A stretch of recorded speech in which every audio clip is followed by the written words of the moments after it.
네, 지금부터 개혁신당 제7차 최고위원회의를 시작하겠습니다. 먼저 이준석 당대표의 모두 발언을 드리겠습니다. 오늘은 먼저 이재명 대통령의 대일 외교 활동을 높이 평가하며 말을 시작하겠습니다.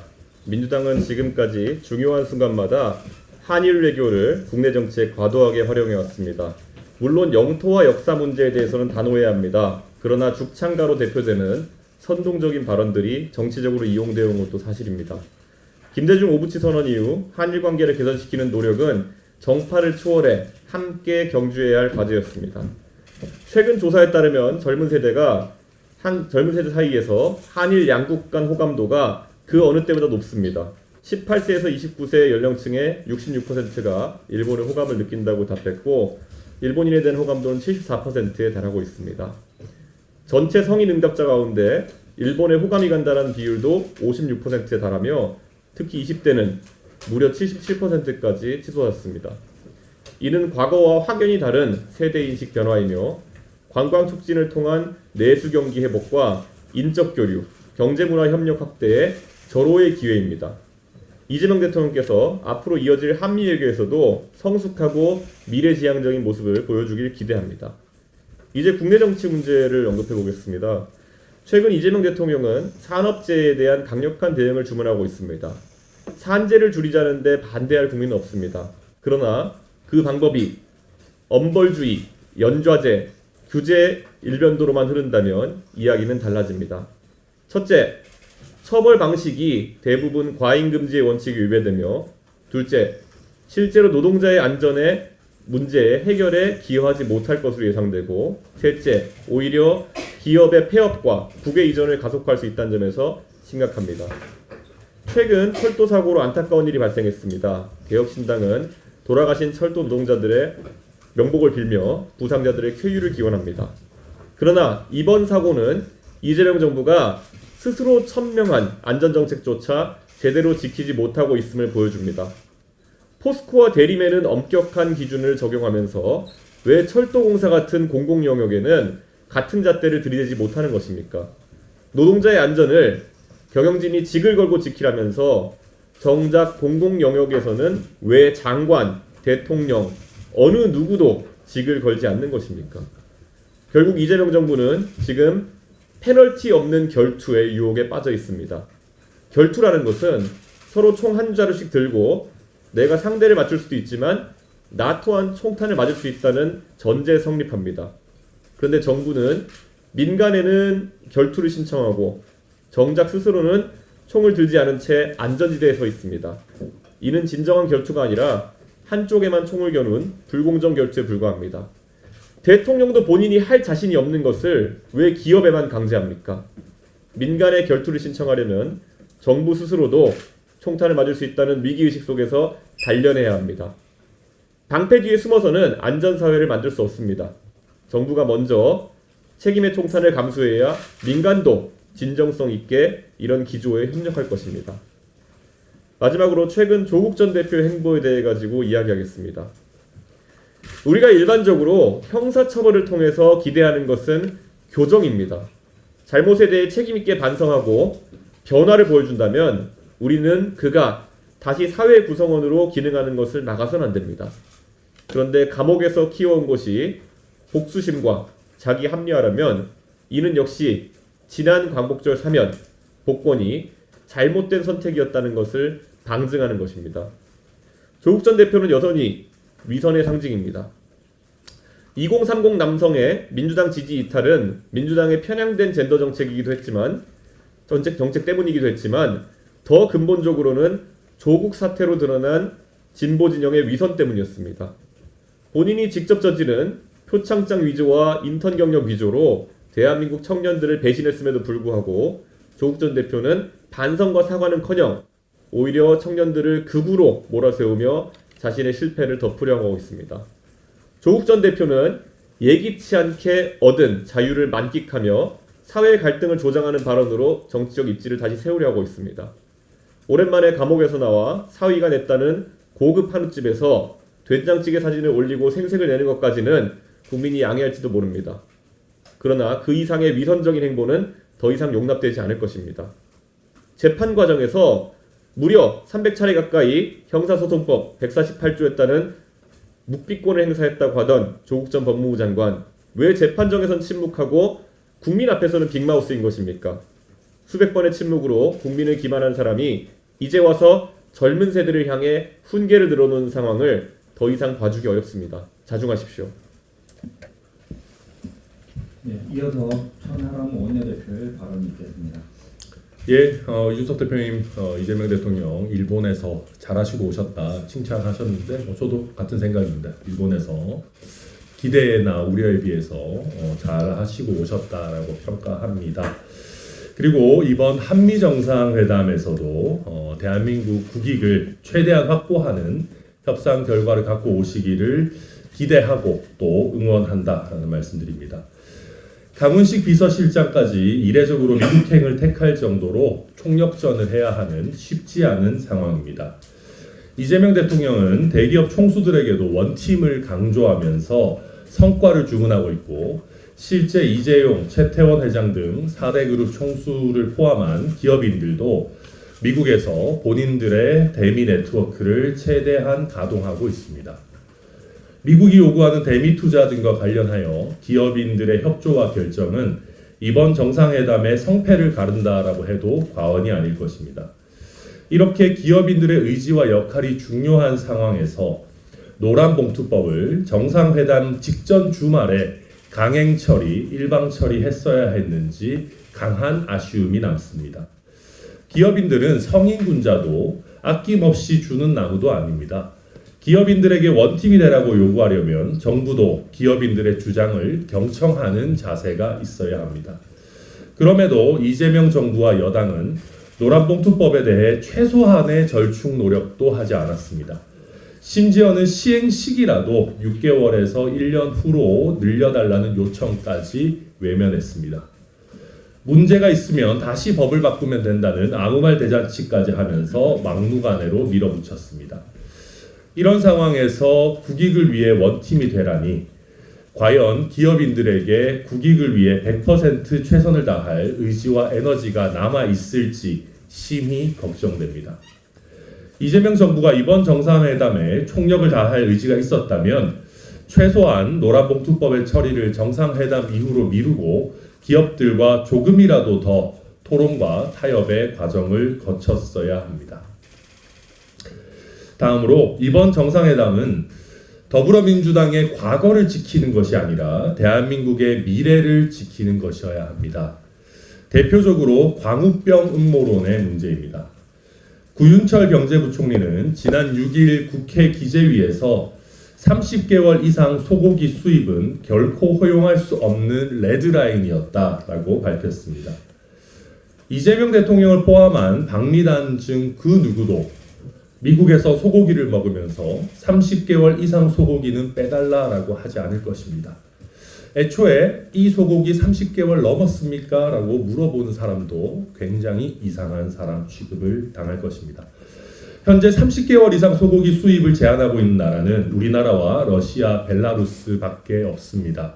미국의 우방국 중에 소고기 30개월 제한을 지키고 있는, 유지하고 있는 나라는 우리밖에 없는 것입니다.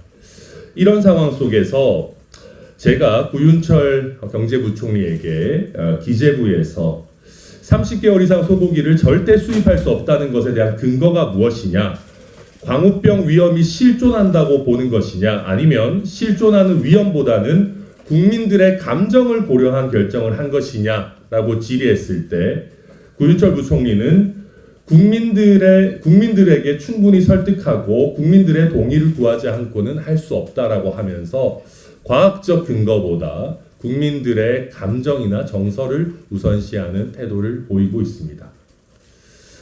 더불어민주당이 과거에 광우병 괴담, 음모론에 빠졌던 것 다소 부끄러운 일일 수 있습니다.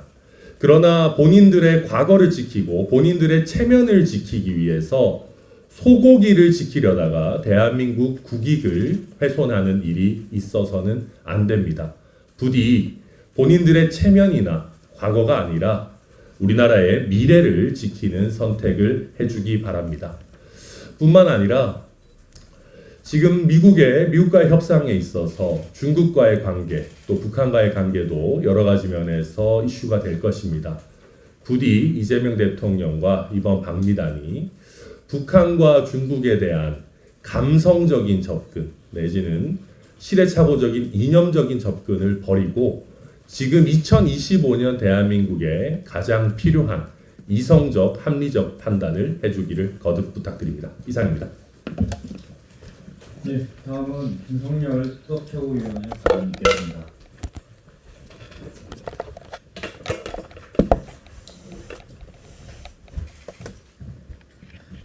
네, 현대자동차와 삼성전자가 사라졌습니다. 어제 민주당과 그 위성정당들이 노란봉투법을 독단 강행 처리했습니다. 여야 간 충분한 협의도 사회적 합의 과정도 없이 오직 민주노총 등과의 정치적 이해관계만 앞세워 밀어붙이듯이 처리했습니다. 이 과정에서 국민 경제와 기업 현장의 현실은 철저히 외면당했습니다. 문제는 그 피해가 고스란히 국민에게 돌아온다는 사실입니다. 한 연구에 따르면 이 법이 시행될 경우 실질 GDP가 최대 15조 원이나 감소한다고 합니다. 15조 원이면 현대자동차의 1년 영업이익입니다.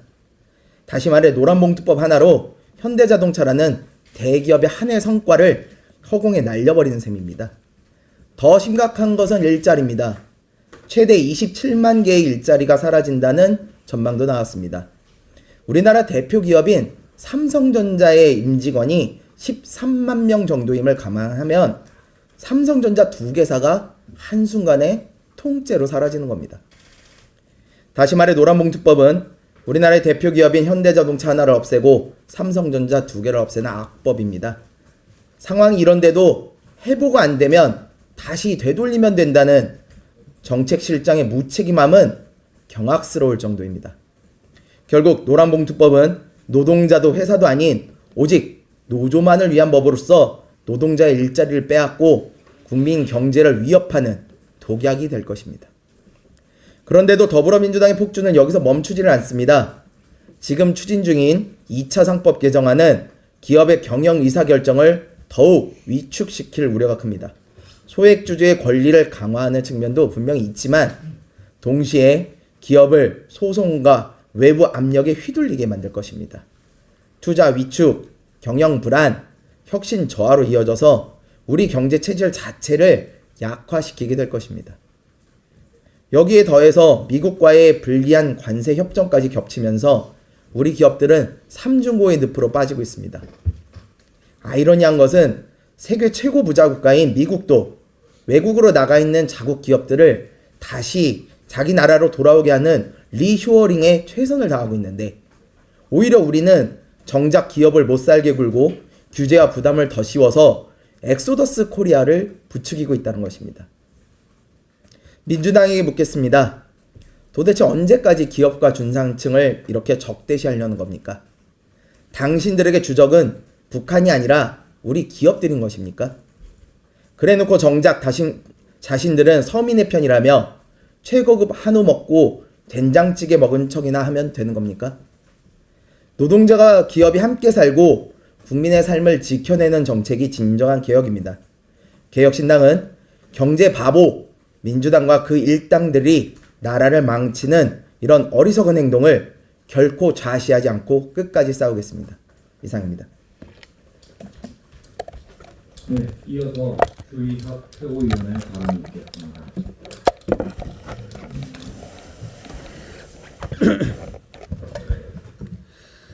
네, 주의사 최고위원입니다. 문재인 전 대통령은 최근 입시 비리로 형을 살다 사면받은 조국 씨에게 초심을 잃지 말고 굳건히 길을 열어달라고 격려했습니다. 그러나 문 전 대통령이 말하는 초심은 국민이 기억하는 그것과 전혀 다릅니다. 국민이 기억하는 조국의 초심은 겉으로는 정의를 말하면서도 뒤에서는 자녀 입시를 위해 비리를 저지르는 위선일 겁니다. 그렇다면 문 전 대통령은 조국에게 위선을 굳건히 하라, 아니면 또 비리를 당당히 이어가라, 뭐 이렇게 말한 것입니까? 여전히 과거에 문재인 대통령과 그 정권이 치른 잘못을 성찰하지 못하는 모습입니다. 돌이켜보면 문재인 정권과 민주당이 가장 밀어붙였던 법이 바로 임대차 3법입니다. 선의로 포장해 통과시켰던 그 법은 곧바로 전세가격 폭등, 임대 물량 축소, 집주인과 세입자 간의 갈등이라는 부작용을 낳았습니다. 결국 일부 기존 세입자만 혜택을 보고 신규 세입자는 절망에 빠졌으며 국민은 세금 인상과 임대료 상승이라는 이중고를 떠안아야 했습니다. 무능한 입법 폭주는 결국 국민의 철퇴를 맞았습니다. 그런데 지금 민주당 또다시 노란봉투법을 강행했습니다. 기업과 노동자는 대립관계가 아니라 상호 의존적입니다. 기업이 있어야 노동자가 일하고 노동자가 있어야 기업도 존재할 수 있습니다. 그럼에도 민주당은 기업을 악, 노동조합을 선으로 단정하며 편향된 입법을 반복하고 있습니다. 분명히 경고합니다. 이재명 정권과 민주당이 이러한 입법 행위를 지속한다면 그때는 조국, 윤미향 사면 이후 이어진 지지율 하락 수준에서 멈추지 않을 것입니다. 마치 임대차 3법이 국민 삶에 적용되면서부터 불러왔던 후폭풍처럼 이번 노란봉투법의 영향으로 1, 2년 내에 국민의 삶에 갈등이 표면으로 표출되고 또 다른 고통이 덮쳐올 것이며 국민의 분노가 다시 폭발할 것임을 기억해야 할 것입니다. 네, 다음은 김정철 최고위원의 발언이 있겠습니다. 진정한 검찰개혁은 무엇일까요? 바로 일반 국민을 위한 개혁입니다. 민주당 의원들과 전문가들은 개혁신당이 제안한 29일 검찰개혁 토론회에 참가를 모두 거부했습니다. 스스로 개혁을 외치고 늘 민주적 정당성을 표방하면서도 정작 다른 정당의 의견은 들을 필요가 없다는 태도가 아니겠습니까? 눈 감고 귀 막은 채 자기들만의 길을 가겠다는 것인데 그 길은 곧 낭떠러지로 이어질 뿐입니다. 민주주의는 독주가 아니라 경청과 토론에서 시작된다는 가장 기본적인 사실을 기억하시기 바랍니다. 그런데 더 심각한 것은 민주당이 내세운 이른바 검찰개혁안 그 자체입니다. 개혁신당이 진정한 검찰개혁이 무엇인지 토론하려는 이유입니다. 도대체 법을 몇 개나 개정하고 신설해야 합니까? 수사와 기소를 분리하는데 형사소송법은 개정하지 않고 정부조직법부터 왜 개정하는 것일까요? 제가 왜 그런지 말씀드려 보겠습니다. 정부 여당과 민주당도 검찰청법을 폐지하고 공소청법을 만들고 중대범죄수사처법을 만들고 국가수사위법을 만들고 공수처법을 정합적이고 체계적으로 개정하는 것에 자신이 없기 때문입니다. 이미 민주당이 내놓은 법안이 얼마나 졸속으로 만들어졌는지는 단적인 예가 바로 국수위 법안입니다. 이 국수위 법안의 27조와 29조를 보면 같은 내용입니다. 거의. 따라서 그 법안을 만드는 기본조차 되어 있지 않았다는 겁니다. 국민들은 검경 사이에서 핑퐁을 당하며 몇 달, 몇 년을 고통 속에서 지내고 있습니다. 실제로 통계를 보면 주요 사건의 수사기간이 과거보다 최소 2배 가까이 또는 그 이상 늘어났습니다. 범죄 피해자는 지쳐 쓰러지고 힘 있는 범죄자만 웃고 있는 구조가 되어버린 겁니다. 수사는 지연이 되고 그 책임은 분산되며 국민은 보호받지 못합니다. 이것이 과연 개혁입니까? 개혁신당은 국민과 함께 진짜 개혁을 요구합니다. 피해자와 약자가 사법 절차 내에서 신속하게 보호받고 불법을 저지른 사람은 그 누구라도 처벌되는 나라, 피의자와 피고인이 헌법과 형소법이 정해둔 적법 절차를 보장받고 충분히 방어권을 행사할 수 있어서 그들에 대한 처벌의 정당성이 확보되는 법치국가, 바로 그런 방향으로 검찰개혁의 목표가 설정되어야 합니다. 형사소송법의 단 3개의 조문만 개정하게 되면 우리는 검찰개혁을 충분히 완수할 수 있습니다. 검찰의 직접 수사권을 전면 폐지하고 수사를 전담하는 경찰을 통제하면서 검찰을 인권보호와 적법 절차를 감시하는 기능으로 재편할 수 있습니다. 우리가 공수처가 신설된 후에 얼마나 유명무실한 기관이 됐는지 또 몇 년간 얼마나 많은 예산을 낭비하고 있는지 이미 경험했습니다. 중대범죄수사청과 국가수사위원회를 새로 만들고 검찰청을 폐지한 후 공소청을 또 만들면 또 그 예산은 어떻게 할 것입니까? 민주당이 정말 개혁을 말하고 싶다면 다른 의견을 회피할 것이 아니라 토론의 장으로 나와야 합니다. 개혁신당은 진정한 검찰개혁을 위한 토론회에 민주당에서 법안을 만든 의원들과 전문가분들, 민주당 패널 누구든지 참여하기를 바라고 있습니다. 생중계로 국민들이 바라보는 앞에서 무제한 토론도 얼마든지 가능합니다. 지금이라도 늦지 않았습니다. 브레이크 없는 열차는 결코 성공적으로 종착역에 도착할 수 없습니다. 잠시 멈추고 바퀴를 점검하고 방향을 바로 잡을 때에만 국민을 위한 안전한 여정을 이어갈 수 있습니다. 이제 진정한 검찰개혁을 완성할 순간이 다가왔습니다. 국민을 위한 진짜 검찰개혁안을 개혁신당이 제시해드리겠습니다. 감사합니다. 네, 회의에 함께해 주신 언론인 여러분께 진심으로 감사드립니다. 오늘 최고위원회는